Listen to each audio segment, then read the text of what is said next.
Assalamualaikum warahmatullahi wabarakatuh. Kembali berjumpa dalam pembelajaran daring bahasa Indonesia. Sebelum belajar, mari kita berdoa bersama-sama. Semoga apa yang kita lakukan pada hari ini mendapatkan berkahan dari Allah Subhanahu wa Ta'ala. Berdoa mulai. Berdoa selesai. Baiklah, kemarin ini kita akan membahas tentang struktur teks anekdot. Kemarin, Bapak sudah menyuruh kalian untuk mencari satu contoh teks anekdot di buku paket bahasa Indonesia atau di internet. Hari ini kita akan belajar untuk menganalisis struktur dari teks tersebut. Bapak akan memberikan contoh, nanti kalian akan belajar untuk menganalisis struktur dari teks anekdot yang sudah kalian dapatkan. Perhatikan baik-baik satu teks anekdot ini. Saya bacakan. Di tengah senja, seorang pejabat korup memancing di sungai. Saking asiknya memancing, si pejabat tidak sadar air sungainya meluap. Banjir. Si pejabat hanyut dan tidak sadarkan diri.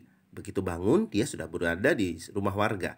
Betapa beruntungnya dia karena ada orang yang menyelamatkannya. Merasa utang budi, si pejabat ingin berterima kasih kepada warga yang telah menolongnya. Kamu tahu tidak saya siapa? Tanya pejabat ke laki-laki di sana. Tidak. Tetapi wajah Bapak sepertinya tidak asing. Si laki-laki berusaha mengingat. Memangnya Bapak siapa? Aku ini pejabat negara. Si laki-laki akhirnya ingat. Orang ini pernah ia tonton di salah satu acara televisi. Karena kamu sudah menolongku, kamu boleh minta apa saja. Katakan saja keinginanmu.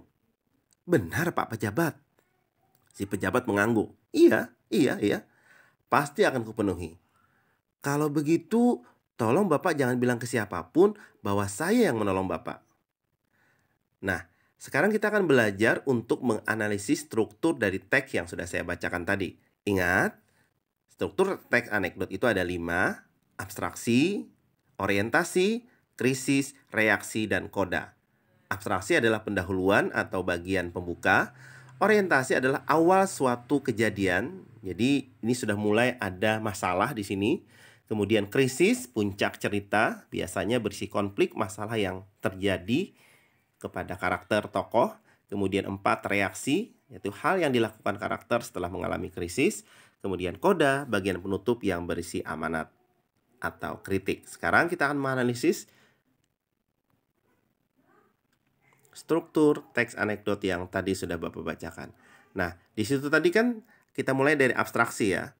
Abstraksinya adalah di tengah senja seorang pejabat korup memancing di sungai. Saking asiknya memancing, si pejabat tidak sadar air sungainya meluap.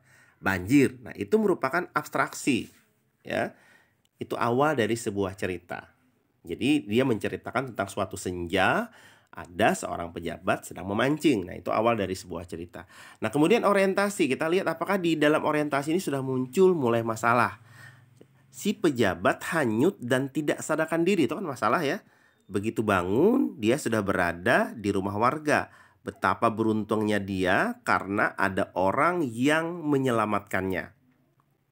Merasa utang budi, si pejabat ingin berterima kasih kepada warga yang sudah menolongnya. Nah, itu adalah masalah, sudah mulai muncul masalah. Jadi dia tidak sadarkan diri, kemudian ada warga yang menolongnya, lalu dia merasa utang budi, si pejabat ingin berterima kasih kepada orang yang menolongnya tersebut.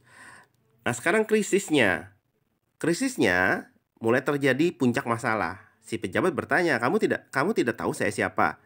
Lalu kata si penolongnya, tidak, tapi wajah Bapak sepertinya tidak asing. Aku ini pejabat negara. Si laki-laki akhirnya ingat orang ini pernah ia tonton di salah satu televisi. Nah, itu krisisnya, puncak masalahnya. Jadi di sini si pejabat itu mengatakan kepada si warga itu bahwa saya ini pejabat loh ya. Jadi ada unsur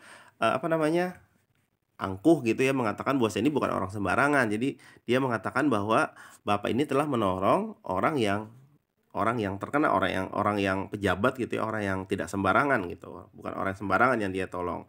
Nah, apa reaksi dari warga yang menolongnya? Karena sudah menolongku, kamu boleh minta apapun keinginanmu. Benar, Pak pejabat. Si pejabat mengangguk. Ya, pasti akan ku penuhi. Nah, ini reaksinya. Jadi kisahnya karena dia merasa dia seorang pejabat, orang penting, orang besar, akhirnya dia akan memberikan satu imbalan kepada warga yang sudah menolong tersebut, apapun yang diinginkan warga tersebut. Nah, kemudian kata si warga, benar Pak Pejabat. Dia mengatakan apakah dia boleh meminta apapun sebagai imbalan apa yang sudah dia lakukannya untuk menolong si pejabat tersebut. Nah, kemudian kodanya ini adalah yang berisi sebuah amanat di sini ya, atau kritikan. Kalau begitu, tolong Bapak jangan bilang siapapun bahwa saya yang menolong Bapak.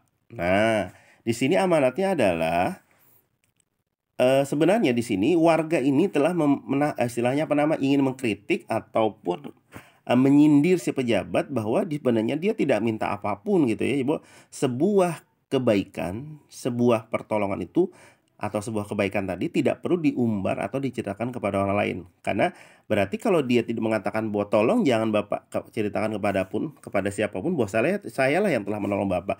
Berarti dia tidak ingin sombong bahwa dia telah berhasil menolong seorang pejabat. Jadi ketika dia melakukan kebaikan, maka dia tidak akan menceritakan atau mengumbarnya kepada orang lain. Atau kesimpulannya dia tidak ingin minta imbalan apapun kepada si pejabat tersebut. Nah, di sini kan ada kontradiksi ya, bagaimana seorang warga, orang biasa, tetapi dia punya sifat yang luar biasa. Orang biasa yang punya sifat luar biasa. Tetapi di sini juga orang yang luar biasa, jabatannya, pangkatnya, mungkin hartanya, tetapi sifatnya tidak luar biasa. Nah, itu adalah analisis dari teks anekdot yang sudah saya bacakan tadi. Mudah-mudahan semuanya bisa dipahami.